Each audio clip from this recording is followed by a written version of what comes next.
Well, joining me now to discuss this is Marlin Stutzman. He serves on the House Financial Services Committee as well as the Budget Committee. He represents Indiana's 3rd Congressional District. Congressman Stutzman, welcome to This Week on Capitol Hill. Great to see you. Great to see you, Jody. Always thanks for having me on, and always good to be with you. Well, thank you so much. All right, so look, we all watch what's happening in Texas and California and some other places, but now it appears to be happening in Indiana. What's your take on whether or not we're going to see some changes in the congressional map there in your home state?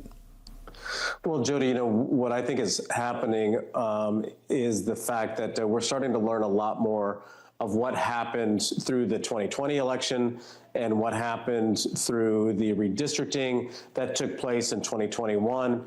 And if you look at some of these states like California, Illinois, New York, they have all redistricted in a way that has really made the balance of power very unfair in Washington, D.C. They did it in the dark of night.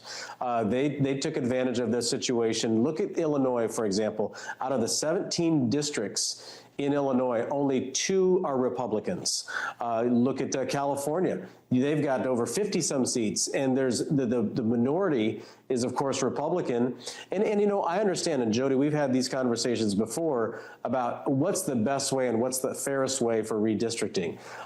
It's a difficult process. It's a political process. And so in a lot of times when states win majorities in their House of Representatives and their state senates, they're the ones that draw these maps. And sometimes the courts get involved, sometimes the independent commissions get involved. But what I believe is a reason for Indiana to redraw the maps is the fact that states like California, New York, Illinois right next door to us, they all, they counted their illegal immigrants into their census, which gives them an unfair number when it comes to the census in 2020 when the census was taken.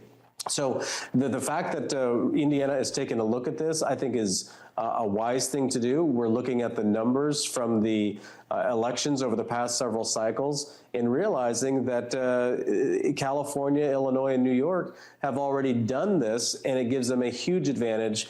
And so it really underrepresents Hoosiers in Washington when we go to draw maps and the elections take place every November. It's mid-cycle. People are saying, oh, you shouldn't be doing this mid-cycle. Well, this is really a reaction to what the Democrats have done already over the past several years. So how many potential seats would be impacted in Indiana? We have 9 districts in Indiana. It's right now 7 Republicans to 2 Democrats. But ironically enough, Jody, we have had such an influx of people moving into Indiana from Chicago, from Illinois, that have been moving into Indiana.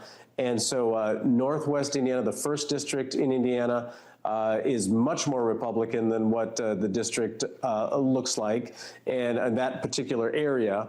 And then, of course, the district in Indianapolis, the 9th district, could also be affected by it. But I think that, by redrawing them, you're really making all of our seats more competitive. I've got a strong Republican district, and the way that my district was drawn, it was considered a safe Republican seat. Well, by redrawing these maps, you make every seat more competitive and more accountable to the people.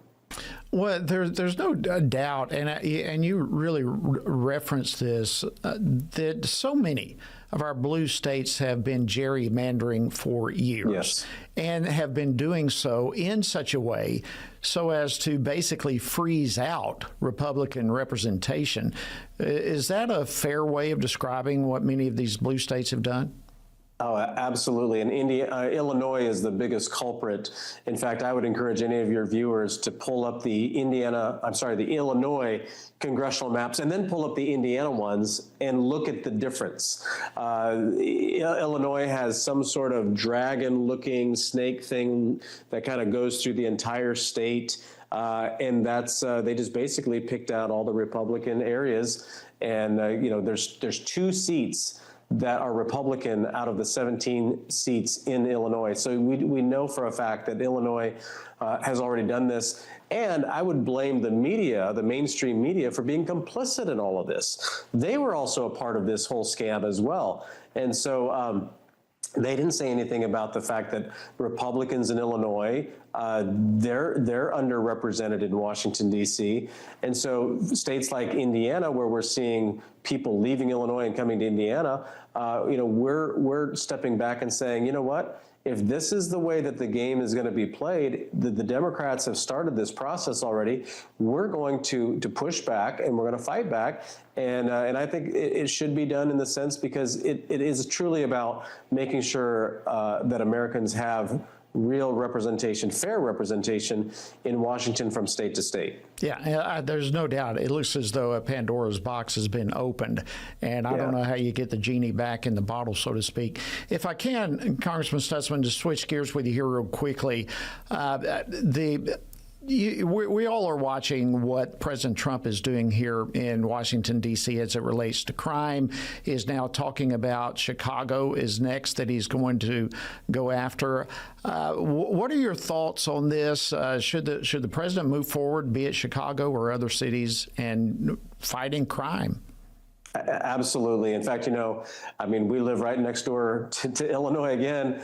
And the fact that Democrat leadership in Illinois, Chicago specifically, has let crime run out of control.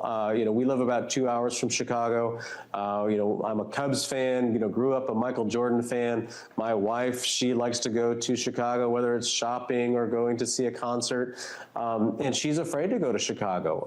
That should not be the case. There's a lot of reasons why there's crime problems in Chicago because of the distribution hubs. You have a lot of drug traffic. You have a lot of human trafficking that goes through that area. That follows the normal economy, but the mayor completely, has a blind eye to the crime problems that are in Chicago. And so, when we see, Jody, that Democrats are defending criminals rather than defending honest, living Americans that are wanting to live in safety and security every day, something's backwards here. And that just goes again to show the Democrats' values are so far out of whack that they'll defend a criminal before they defend the person who just wants to go to work, raise their family, and make sure that their kids all come home safely.